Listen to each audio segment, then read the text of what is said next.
आप देख रहे हैं न्यूज नाउ 24/7 ताज़ा खबरों के लिए हमारे साथ बने रहें। कांग्रेस महासचिव प्रियंका गांधी ने रविवार को गढ़चिरौली महाराष्ट्र में जनसभा को संबोधित करते हुए प्रधानमंत्री मोदी के एक है तो सेफ है नारे पर जमकर हमला बोला। प्रियंका गांधी ने कहा, एक अदानी और उसकी तिजोरी ही मोदी के राज में सेफ है, बाकी न तो किसानों की फसल सेफ है, न ही नौकरियां सेफ है, न बहन बेटियां सेफ है, न आदिवासियों की जमीन सेफ है, न ही महाराष्ट्र के लोगों के उद्योग धंधे सेफ हैं। कांग्रेस नेता प्रियंका गांधी ने रविवार को गढ़चिरौली के वडसा में चुनावी सभा की। इस चुनावी सभा में बोलते हुए उन्होंने एक बार फिर बीजेपी और प्रधानमंत्री नरेंद्र मोदी पर हमला बोला। उन्होंने कहा कि हमारा संविधान मजबूत है, महाराष्ट्र मार्गदर्शक भूमि है, ये संघर्ष की भूमि है, संतों ने यहाँ एकता का संदेश दिया है, इतिहास कहता है कि सबको प्रतिनिधित्व चाहिए। कांग्रेस ने बड़े बड़े संस्थान बनाए, लेकिन आज उद्योग महाराष्ट्र से बाहर जा रहे हैं। उन्होंने कहा कि 10 लाख करोड़ का निवेश चला गया। मोदी के राज्य में कोई सुरक्षित नहीं है। जहां हमने सरकार बनाई, गारंटी दी, तुरंत पूरा किया। छत्तीसगढ़ और अन्य राज्यों में यही हुआ। बीजेपी के पास इसके उलट है, उनके पास कोई जवाब नहीं है। इन भावनाओं को भड़का कर चुनाव जीते जाते हैं। उन्होंने जवाबदेही की परंपरा को खत्म कर दिया। प्रियंका गांधी ने जोरदार हमला बोला है कि बात करने और जीतने से काम नहीं चलेगा। उन्होंने कहा कि महिलाएं ज्यादा काम करती हैं, महंगाई के साथ हर चीज पर जीएसटी है, शिक्षार्थी के लिए कोई भविष्य नहीं है, कोई रोजगार नहीं है, सरकार श्रम का समर्थन नहीं करती। एयरपोर्ट, बंदरगाह पर रोजगार मिलता था, लेकिन अब ये भी उद्योगपतियों को दे रहे हैं। उन्होंने कहा कि सरकारी कंपनियों में ठेका प्रथा चल रही है, बेरोजगारी बढ़ी है, युवाओं की संख्या सबसे ज्यादा महाराष्ट्र में है, लेकिन उचित नीतियां नहीं हैं। 4 महीने पहले लाडकी बहन योजना शुरू की गई थी। टैक्स के रूप में हमसे जो पैसा लिया गया था वो चुका रहे हैं, उद्यमियों पर नहीं। हम सब पर टैक्स बढ़ा, कर्ज माफ नहीं हुआ। प्रियंका गांधी ने बीजेपी सरकार पर हमला बोलते हुए कहा है कि किसान संकट में है, सोयाबीन का दाम नहीं मिल रहा है।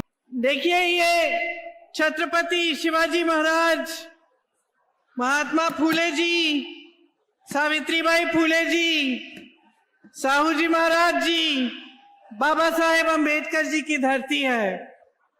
महान धरती है ये।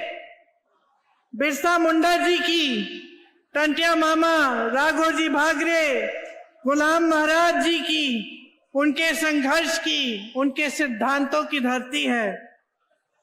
इस धरती का एक बहुत गहरा महत्व है हमारे देश की संस्कृति में, हमारे देश की राजनीति में,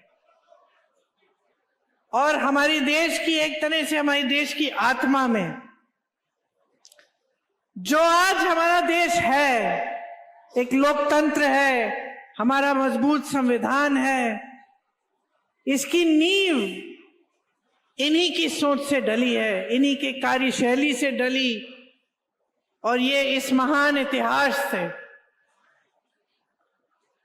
एक मार्गदर्शक धरती रही है महाराष्ट्र की।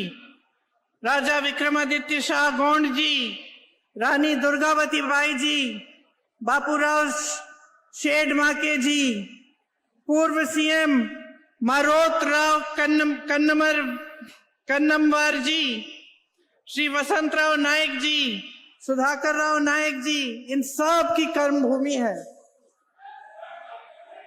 मैं जब अपना भाषण तैयार कर रही थी, मैं सोच रही थी कि इतने सारे महापुरुष हैं, इतनी महान महिलाएं आपके प्रदेश की गिनती भी नहीं हो सकती उनकी, और अगर सबके नाम पढ़ती तो मैं कम से कम 5 मिनट के लिए सिर्फ उन महापुरुषों के नाम पढ़ती जिन्होंने हमारी आजादी में की लड़ाई में भूमिका दी, जिनकी लड़ाई से, जिनके संघर्ष से आज हम आजाद हैं। तो ये आपकी धरती है, इसने मार्गदर्शन दिया है पूरे देश को, हमेशा नींव डाली है देश के संविधान की। धार्मिक कट्टरता के विरोध विचारधारा की धरती है। समानता, एकजुटता यहीं से उभरी है। आप सब जानते हैं कि यहाँ के संतों ने हमेशा एकजुटता की बात की, और हमारे देश की जो राजनीति है वो भी उसी एकजुटता पर ही बनी है कि ये देश एक रहेगा तभी हम अच्छी तरह से आगे बढ़ पाएंगे। कभी भेदभाव नहीं हुआ, कभी सरकारों ने ये नहीं कहा कि भाई हम सिर्फ एक प्रदेश का विकास करेंगे या सिर्फ एक इलाके का विकास करेंगे, क्योंकि जितने भी नेता रहे उन सब नेताओं ने हमेशा सोचा कि जो हमारा संविधान है उसने जो शक्ति दी है जन जन को, उस जन जन का प्रतिनिधित्व पूरे देश भर में होना चाहिए।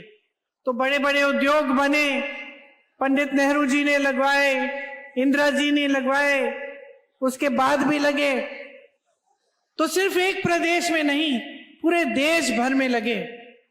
बड़ी बड़ी संस्थाएं, एम्स जैसे बड़े अस्पताल, IIM, IIT, बड़ी नहरें, बड़े बांध पूरे देश भर में लगे।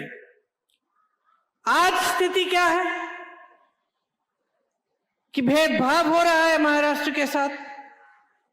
जो यहां पे इंडस्ट्रीज लगनी थी, जो बड़े बड़े उद्योग लगने थे, वो आस्ते आस्ते यहां से बाहर जा रहे हैं।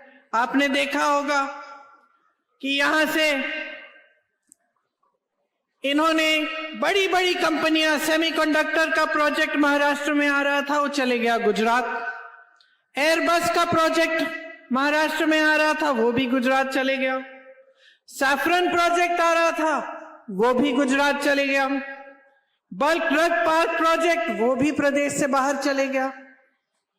तो जितने रोजगार बनने थे, जितनी इंडस्ट्री आनी थी, वो आस्ते आस्ते महाराष्ट्र से बाहर चली जा रही है। लगभग 10 लाख करोड़ का निवेश यहां से हटा है। 8 लाख नौकरियां महाराष्ट्र से बाहर चली गई हैं। 6000 से ज्यादा कंपनियां बंद हो चुकी हैं।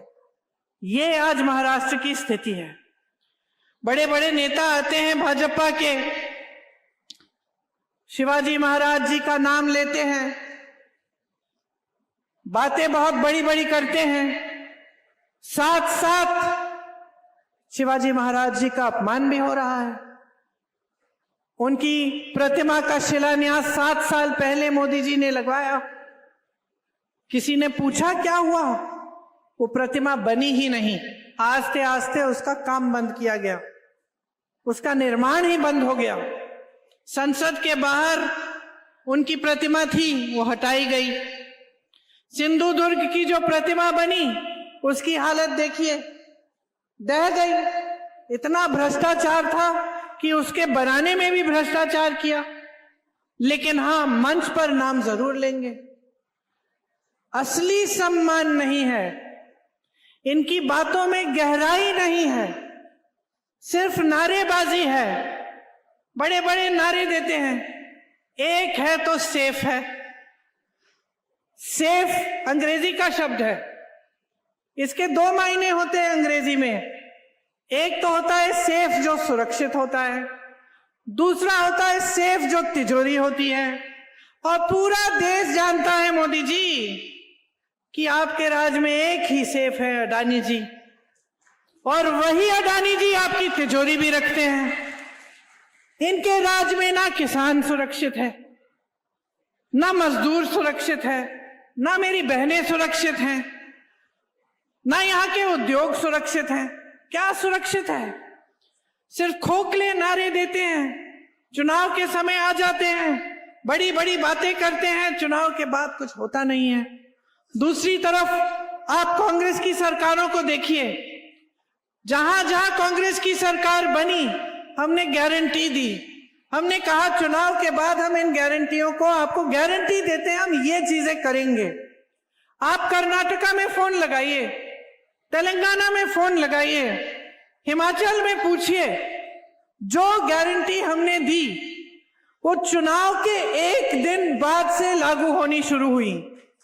यहां छत्तीसगढ़ के पूर्व मुख्यमंत्री जी बैठे हैं, बघेल जी से पूछिए, जब इनकी सरकार बनी थी तो कांग्रेस ने ये कहा था कि किसानों के कर्ज माफ करेंगे।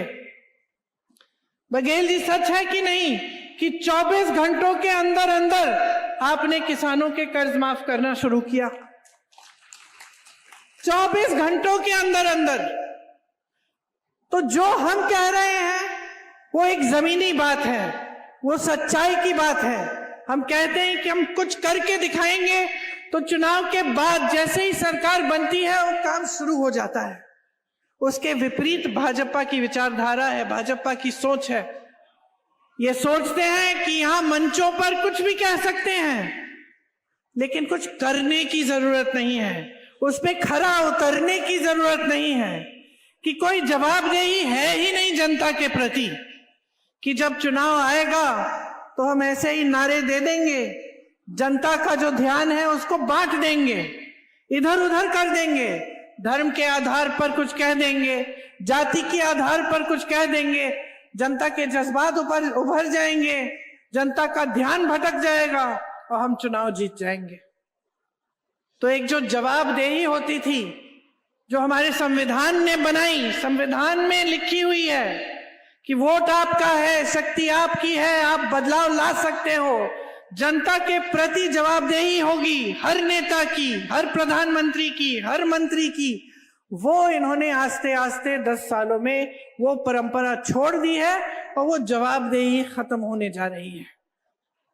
क्योंकि जब राजनीति की जो दिशा है वो इस तरह से बदल जाती है कि वो आपकी समस्याओं की बात नहीं करती, वो जो आपकी सच्चाई है, जो आप जी रहे हैं, जो आपका संघर्ष है, उसके बारे में चर्चा नहीं होती। चर्चा होती है तो आपके ध्यान भटकाने वाली चर्चा होती है। तब यही होता है कि नेता सोचता है कि कोई बात नहीं, हमें काम करने की जरूरत नहीं है, हम तो बस चुनाव के समय कुछ भी कह देंगे, चुनाव जीत जाएंगे। तो ये बहुत गलत परंपरा है। आज देखिए आपकी कितने संघर्ष हैं। मेरी बहनें यहां बैठी हैं, आप मेहनत करती हो अपने बच्चों को बड़ा करने के लिए। अभी यहां धूप में बैठी हो, घर जाओगी, खाना पकाओगी, जो खेती में काम करता है खेती में जाएगी, काम करेगी, फिर भी घर आके काम करेगी, बच्चों की परवरिश देखनी है, परिवार के सब सदस्य ठीक है कि नहीं, कोई बीमार तो नहीं है, सब कुछ देखना है। सबसे ज्यादा मेहनत महिला करती है, सबसे ज्यादा मेहनत, सबसे ज्यादा संघर्ष। और देखो परेशानियां कितनी हैं आज, महंगाई कितनी बढ़ा दी है इन्होंने। 10 सालों में इतनी महंगाई बढ़ गई है कि आज आप त्योहार भी खुशी से नहीं मना सकते। त्योहार आता है, घबराहट होती है। दिवाली आ रही है, पुताई करनी पड़ेगी, मेहमान आएंगे, खाना बनाना पड़ेगा, नए नए कपड़े सिलवाने पड़ेंगे, कैसे करेंगे। जो खुशी का मौका है उससे भी घबराने लगे हैं लोग, क्योंकि महंगाई इतनी बेहद ज्यादा हो गई है। हर चीज पे जीएसटी लगा दी है, कपड़ों पे जीएसटी, दवाओं पे जीएसटी। जो छोटे छोटे दुकानदार हैं, जो छोटे छोटे बिजनेस चलाते हैं, उनके नाक में दम कर दिया है। कोई कमा नहीं पा रहा है, बेरोजगारी चरम पे है। आप बच्चों को पढ़ाते लिखाते हो, मेहनत करते हो। आज देखो ये जमाना नहीं रहा कि कोई गरीब परिवार का है, गांव में है, तो सोचता है कि चलो 8वीं तक पढ़ा देंगे और बस। ये जमाना नहीं रहा। आज गरीब से गरीब परिवार में, पिछड़े से पिछड़े इलाके में कोई चले जाए, देखे गरीब से गरीब परिवार में माँ बाप चाहते कि ये बेटा पढ़ेगा लिखेगा, अच्छी इसका अच्छा भविष्य बनेगा, और कुछ भी करते हैं उसकी पढ़ाई लिखाई के लिए। लोन ले लेते हैं ट्यूशन की फीस को भरने के लिए, इम्तिहान देगा, पास हो जाएगा, रोजगार मिलेगा, बहुत मेहनत करते हैं। लेकिन भविष्य क्या है आज नौजवानों के लिए? इम्तिहान देते हैं तो उसमें भी कुछ घोटाला हो जाता है, गड़बड़ हो जाती है। माँ बाप पढ़ाते हैं लिखाते हैं, मेहनत करते हैं, रोजगार नहीं मिलता, नशे का शिकार बन जाता है। तो सरकार की सबसे पहली नीति तो यही होनी चाहिए कि मजबूत रोजगार दिलवाए, कि जो आप मेहनत कर रहे हैं उसका हम समर्थन करें, सरकार समर्थन करे, आपको आगे बढ़ाए। लेकिन इनकी नीति ये है कि जो देश का है वो सब एक आदमी को पकड़ा दो। देश के बंदरगाह, देश के हवाई अड्डे, देश की बड़ी बड़ी कंपनियां, इन सब से रोजगार मिलता था, ये सब अडानी जी को दे दिए। आपकी जमीनें देने जा रहे हैं। छत्तीसगढ़ में पूछिए कितनी जमीन खा गए हैं आदिवासियों के, आपके हक जा रहे हैं और आपको रोजगार नहीं मिल रहा है। यहां से बड़ी बड़ी कंपनियां जा रही हैं और जो सरकारी कंपनियां हैं उनमें कॉन्ट्रैक्ट का सिस्टम आ गया है, ठेके का सिस्टम आ गया है। आज महाराष्ट्र में 2.5 लाख खाली पद हैं और अगर मैं अभी कहूंगी कि हाथ उठाओ यहां कितने बेरोजगार नौजवान हैं तो सारे हाथ उठ जाएंगे। उठा के दिखाओ। सारी जनता बेरोजगारी से जूझ रही है। पढ़े लिखे बच्चे, किसी को के पास रोजगार नहीं है। 2.5 लाख पद खाली पड़े हैं, आपने भरे नहीं है। तो क्या कर रहे हैं? सरकार क्या कर रही है? आपको मालूम है सबसे ज्यादा आत्महत्या नौजवानों की आज महाराष्ट्र में है। सोचिए, जो प्रदेश सबसे आगे होता था हर चीज में, आज इसमें आगे हो गया है क्योंकि इनकी नीतियां एकदम गलत हैं। आज आरक्षित पदों पर भी आपको रोजगार नहीं मिलता। महंगाई से आप जूझ रहे हैं, तड़प रहे हैं कि कोई राहत मिले। बेरोजगारी से आप जूझ रहे हैं और सरकार क्या करती है? 2.5 सालों से इनकी सरकार रही है और 10 सालों से ज्यादा हो गए हैं केंद्र में। महाराष्ट्र में 2.5 साल हो गए हैं जब से इन्होंने सरकार चुराई आपकी। और क्या किया इन्होंने? कुछ नहीं। अब चुनाव आने लगा। बहनों ध्यान से सुनो, ध्यान से सुनो। चुनाव आने लगा और 4 महीने पहले आपके लिए स्कीम निकाली है, लाडली स्कीम इनकी, जिससे आपको 1500 रुपए महीने दे रहे हैं। आप मुझे बताओ, 2.5 साल से इनकी सरकार रही है, 2.5 साल से कहां थे? आप जानती हैं? सोचिए, मान लीजिए किसी की बेटी की शादी किसी घर में हो गई और एक नालायक से शादी हो गई। उसने शादी कर ली, आपने शादी करा ली और वो नालायक काम नहीं करता, बेटी की देखभाल नहीं करता, कमाता नहीं है, जाके जुआ खेलता है, पीता है, जो भी करता है। एक दिन आ गया कि वो घर आया और बड़े प्यार से बातें करने लग गया आपकी बेटी से और अच्छी अच्छी बातें कर रहा है कि मैं ये खरीद के दूंगा, वो खरीद के दूंगा। तो आप क्या कहेंगी? क्या कहेंगी बेटी को? अब यही कहेंगी ना कि असली चरित्र पहचानो, ये तो 2-3 दिन से अच्छा है, इसको कुछ जरूर चाहिए होगा तुमसे, यही कहोगी ना? तो यही तो सिलसिला है। 2.5 सालों से कुछ नहीं किया। अब चुनाव के पहले आ गए लाडली बहना लेके, 1500 रुपए आपको पकड़ा रहे हैं, सोचते हैं कि आपका वोट खरीदेंगे इन 1500 रुपए से। और आपसे कितना लिया है इन सालों में इन्होंने? महंगाई इतनी बढ़ चुकी है, आपका बच्चा पैदा होता है, उसके लिए दूध खरीदोगे तो दूध पे जीएसटी लगा दिए। स्कूल गया, स्कूल की फीस भरने के लिए आपको इतना महंगा कर दिया कि आप भर नहीं पा रहे हो। कॉपी पेंसिल पर जीएसटी है, खाने और कपड़े पर जीएसटी है, बीमार पड़ गया आपका बच्चा, उसके इलाज पर जीएसटी है। इतनी महंगाई है कि आप टैक्स पे टैक्स भर रहे हो।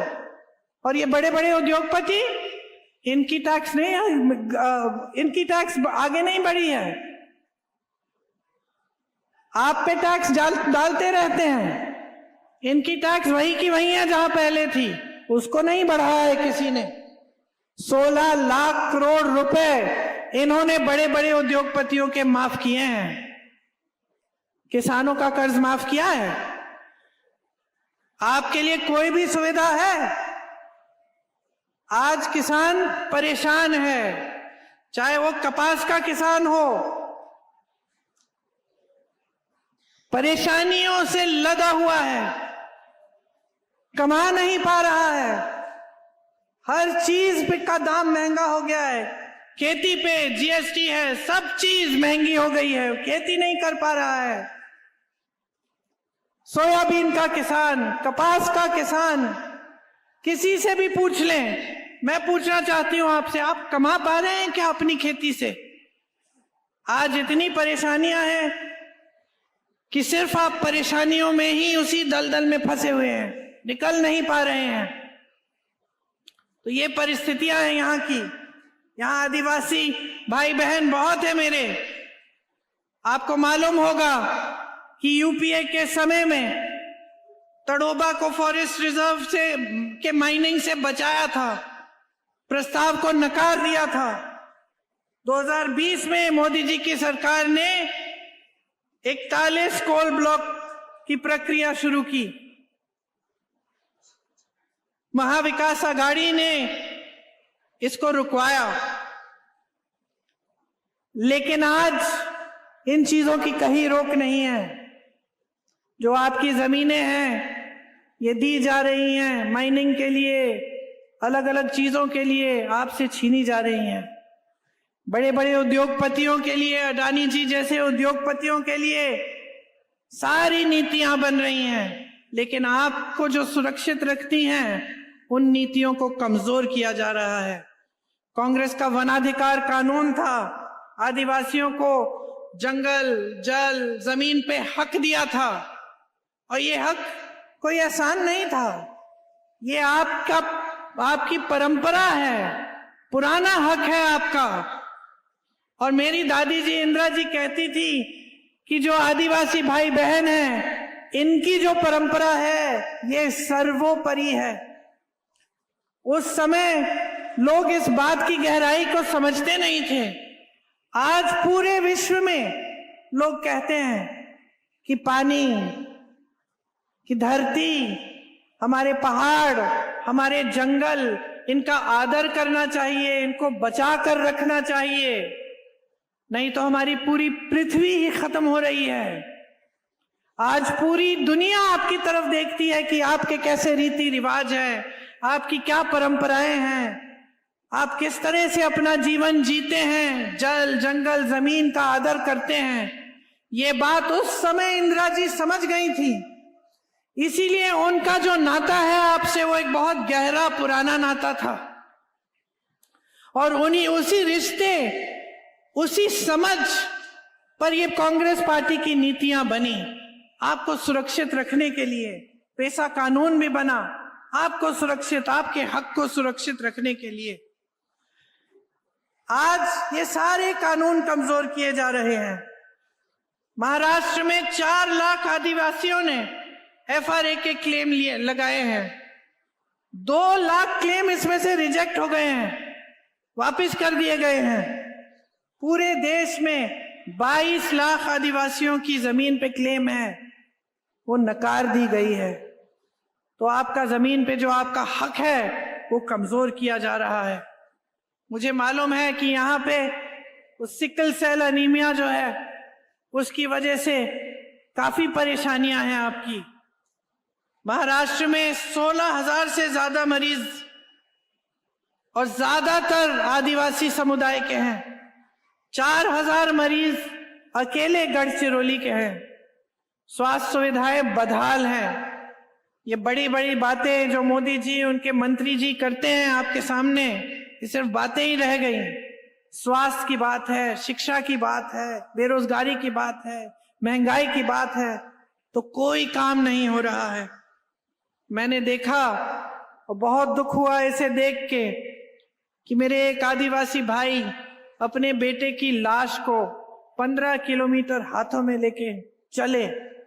अब आप सोचिए बहनें, हम सब माँ हैं, सबके बच्चे हैं। आप सोचिए कि किसी पे की ऐसी परिस्थिति बन गई, इतनी मुश्किलें लद गई उन पर कि उनकी ये परिस्थिति बनी कि ना एम्बुलेंस मिल रही है, ना स्वास्थ्य की कोई सेवा मिल रही है। अपने बच्चे की लाश को 15 किलोमीटर हाथ में उठा के चल रहा है। और मोदी जी कहते हैं तब सरकारें और थी, आज मोदी है। हाँ, आज मोदी जी हैं और ये परिस्थितियां हैं आपकी, ये समस्याएं हैं इतनी गहरी, इतनी गंभीर कि सामना कर नहीं पा रहे हैं आप। घबराहट हो रही है। कल फिर से हम जाएंगे काम करेंगे खेती में, क्या पता कमा पाएंगे कि नहीं कमा पाएंगे। ये परिस्थितियां बन गई हैं आपकी। यहां पे सिंचाई और खाद की भी बड़ी समस्या है। मैंने सुना है कि सड़कें भी बहुत खराब हैं, पर्याप्त बिजली आपको नहीं मिल रही है, और जो वन पर आधारित जो रोजगार हैं जो पहले आपको मिलते थे वो अब नहीं मिल रहे हैं।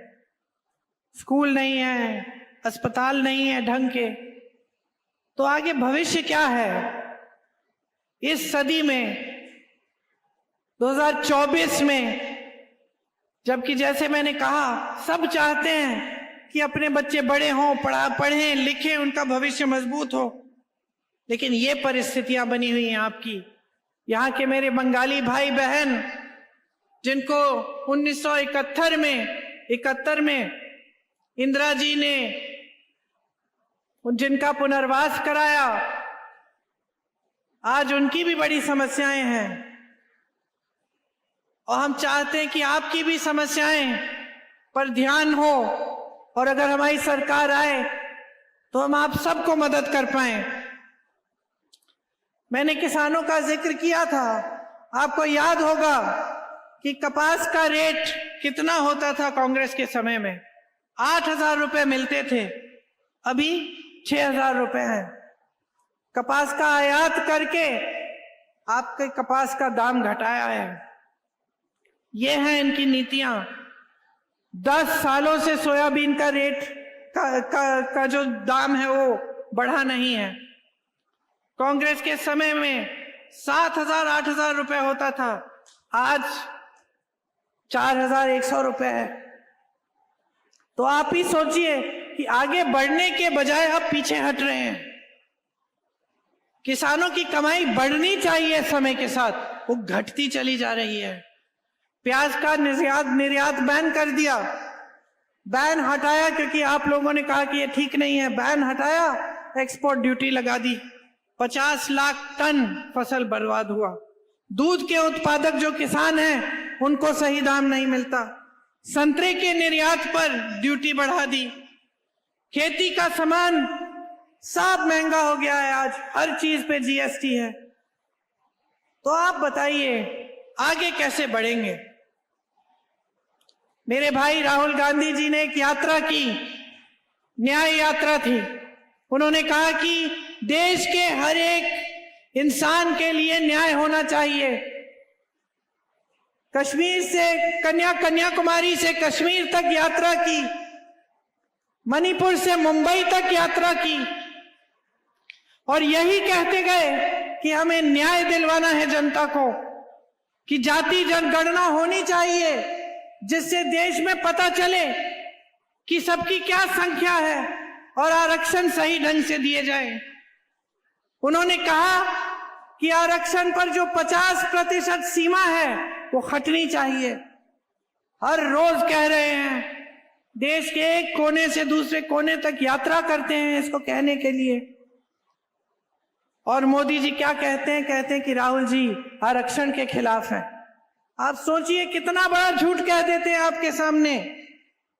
सोचते हैं कि आप देख नहीं रहे हैं कि कौन लड़ रहा है इस आरक्षण की 50% सीमा हटाने के लिए, कौन लड़ रहा है जाति जनगणना के लिए। मैं मोदी जी को चुनौती देती हूं कि मंच पे खड़े होकर एक बार कह दें कि जाति जनगणना करेंगे, एक बार कह दें कि ये जो 50% की सीमा है आरक्षण की वो हटा देंगे। हिम्मत करें। मेरे भाई का एक मंत्र है, डरो मत। मोदी जी डरिए मत, हिम्मत करिए, कह दीजिए कि आपकी सच्चाई क्या है, कि आप डरते हैं इस बात से कि आपने देखा कि जाति जनगणना के लिए कितना समर्थन था इस देश में कि आप चुनाव हारते हारते निकल आए, डर गए, इसीलिए आज आप ये बातें कर रहे हैं। वरना 10 सालों में आपने क्या किया है इसके बारे में देखिए। बहनों और भाइयों, बहुत समय हो गया है कि ये जो झूठी राजनीति है इसकी परंपरा चल रही है देश में। 11 सालों से आप देख रहे हैं लगभग 11 साल होने वाले हैं और 2.5 सालों से आपने यहां महाराष्ट्र में देखा, जो अपने आप को कहते हैं कि वो पाक है, कि भ्रष्ट नहीं है और सारी दुनिया भ्रष्ट है, उन्होंने क्या किया? उन्होंने आपकी बनी बनाई सरकार चुराई। आपने सरकार चुनी थी, अपने वोट की शक्ति से सरकार बनी थी और मोदी जी और उनके लोगों ने घूस दे देकर, हजारों करोड़ रुपए दे देकर वो सरकार हटाई, सरकार बदली और एक नई सरकार बनाई। और आज सारी बातें बाहर निकल रही हैं कि उन चर्चाओं में भी अडानी जी बैठे थे। तो ये सरकारें बन किस लिए रही हैं? ये आपकी भलाई के लिए बन रही हैं कि इनके बिजनेस की भलाई के लिए बन रही हैं? ये आपकी भलाई और आपके भविष्य के लिए बन रही है या खुद ये नेता अपने भविष्य को सुरक्षित रखने के लिए, सत्ता अपने हाथों में रखने के लिए, अपनी कुर्सियों के लिए बना रहे हैं? गहराई से सोचिए। आज एक चुनाव फिर से आपके सामने है और मैं सिर्फ आपको एक चीज कहना चाहती हूं, खास तौर से अपनी बहनों को, कि देखो, अपने बारे में सोचो। नेता आपके सामने आएगा, मंच पे कुछ भी कह देगा। आजकल जमाना ये है, आजकल जमाना ये है कि ये जो मीडिया है हमारे सामने, इनको भी खरीदा जा सकता है। बड़े बड़े उद्योगपतियों की मीडिया है, आपको कुछ भी कहा जा सकता है। आप सिर्फ बातों के भरोसे मत चलिए। ये चुनाव आपकी जरूरतों पे लड़ा जाना चाहिए। आपकी क्या परिस्थिति है? इनकी सरकार इतनी समय से है, क्या आपको पानी के लिए संघर्ष करना पड़ता है कि पानी मिल जाता है? क्या बिजली आ रही है आपके घर में? क्या कमाई हो रही है? क्या बेरोजगारी कम हो रही है? क्या महंगाई कम हो रही है? ये है असली सवाल। असली सवाल ये है कि आप इस देश की जनता हो, आपके जीवन में तरक्की आ रही है कि नहीं। ये एक सवाल है बस, इसके बारे में सोचो। अर्जुन की तरह अपना ध्यान एकदम एक चीज पे रखो, वो है आपका भविष्य, आपके बच्चों का भविष्य और आपकी जिंदगी, आपका जीवन। क्योंकि मोदी जी के मंत्री, जो यहाँ के मुख्यमंत्री हैं, वो सब अपनी ही दुनिया में रहते हैं। वो कभी जनता से मिलते जुलते नहीं है, कट गए हैं जनता से। उनको पता भी नहीं है कि आपके संघर्ष क्या है। वो तो सिर्फ मंच पे आके अच्छे अच्छे भाषण देके, नए नए नारे देके चले जाते हैं। जीवन तो आप जी रही हैं, आप जी रहे हो। खेती में रोज काम करते हो, कमा नहीं पा रहे हो, घर जाती हो, बच्चे को खाना खिला नहीं पा रही हो, भूखी सोती हो, क्योंकि देखती हो कि सबने खाना खा लिया है, चलो मैं छोड़ दूंगी, मैं कल खा लूंगी। ये परिस्थिति नहीं होनी चाहिए आपकी। इसीलिए अगर आप अपने लिए नहीं लड़ेंगे, अगर आप अपने वोट की शक्ति को नहीं पहचानेंगे, अगर आप खड़े नहीं होंगे और आप नहीं कहेंगे कि बहुत हो गया, हमें बदलाव चाहिए, हमें एक नई सरकार चाहिए जिसे कोई खरीद ना पाए, जो हमारे लिए काम करे, जो हमारी जरूरतों को पूरी करे, जो हमारी समस्याओं का हल करे, तभी बदलाव आएगा। और सबसे बड़ी शक्ति मेरी बहनों आपकी है, सबसे बड़ी शक्ति। ये कभी मत समझो कि आप कमजोर हो। इस देश की आधी आबादी हो, कमजोर नहीं हो, इस देश की शक्ति हो, इस देश के भविष्य को बनाने वाली हो। बच्चे तुम पालती हो, उनका परवरिश तुम करती हो, पूरे परिवार की सेहत, पूरे परिवार का खाना, पूरे परिवार के लिए सारा काम तुम करती हो, आखिर में तुम सोती हो। ये देश तुम्हारा है, बशर्ते अपनी शक्ति को समझो, अपने आप को कमजोर मत समझो। ये समझो कि इस देश की महिला इस देश की रीढ़ की हड्डी है। जिस दिन खड़ी हो जाओगी और किसी के बहकावे में नहीं आओगी, जिस दिन कोई आपको बोले कि चुनाव के पहले लो 1500 रुपए लो और उसके बहकाव में नहीं आओगी और उसके आधार पर वोट नहीं डालोगे, लेकिन अपने आधार पर वोट डालोगे कि अपना जीवन क्या है, कि अपने बच्चों की क्या परिस्थिति है, उस दिन से आपके जीवन में बदलाव आएगा। हमारी कुछ गारंटियां हैं महाविकास आघाड़ी की, उसमें हम कह रहे हैं कि हर महीने महिलाओं को 3000 रुपए देंगे, लेकिन हम चुनाव के आधार पर नहीं कह रहे हैं, हम आपके प्रति सम्मान के आधार पर कह रहे हैं। हम जानते हैं कि समाज का बोझ आप उठाती हो अपने कंधों पर, हम जानते हैं, इसीलिए हम कह रहे हैं कि 1500 काफी नहीं है, 3000 रुपए आपको मिलने चाहिए और आपके पास छोटी सी अपनी रकम होनी चाहिए जो जब आप खर्चना चाहें, जब आपको जरूरत पड़े, आपके हाथों में हो। और ये काम सरकार बनने के अगले दिन से शुरू होगा। इसका इंतजार नहीं होगा कि अगला चुनाव आएगा तो लो थोड़ी सी मदद लो, क्योंकि हमारी सिर्फ नीति अच्छी नहीं है, हमारी नीयत भी साफ है। इसके साथ साथ 25 लाख की हम स्वास्थ्य बीमा देना चाहते हैं। राजस्थान में कांग्रेस की सरकार थी, 25 लाख का स्वास्थ्य बीमा वहां पे दिया गया और मैं ऐसे लोगों से मिली जिनका कैंसर का ऑपरेशन, हार्ट का ऑपरेशन, बड़ी बड़ी जो बीमारियां थी, उनका पूरा इलाज मुफ्त में हुआ इस बीमा की वजह से। हम ये महाराष्ट्र में करना चाहते हैं ताकि जब कोई बीमार पड़े तो आपको घबराहट ना हो, आप जाने कि हाँ 25 लाख तक बीमा है, इलाज हो जाएगा। किसानों के लिए 3 लाख रुपए तक कर्ज माफ किया जाएगा। नियमित कर्ज चुकाने पर 50,000 रुपए का प्रोत्साहन मिलेगा। सोयाबीन का जो एमएसपी है, न्यूनतम समर्थन मूल्य, वो 7,000 रुपए प्रति क्विंटल होगा प्लस बोनस।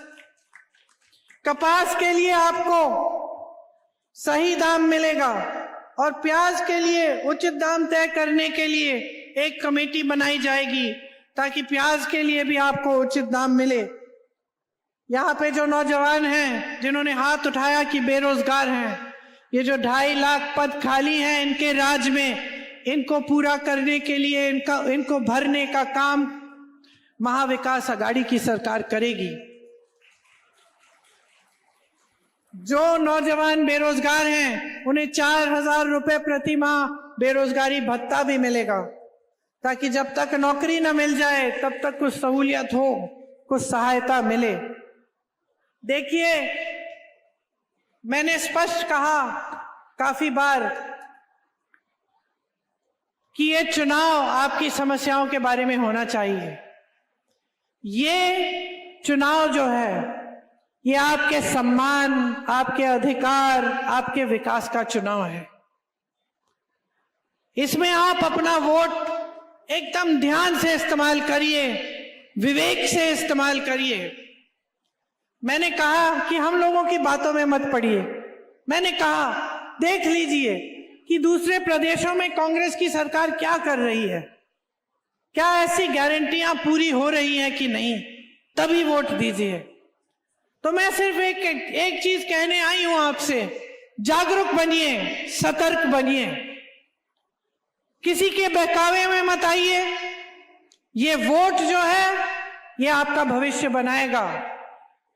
सोच समझ के महाविकास आघाड़ी के जो उम्मीदवार हैं उनको भारी से भारी बहुमत से जिताएं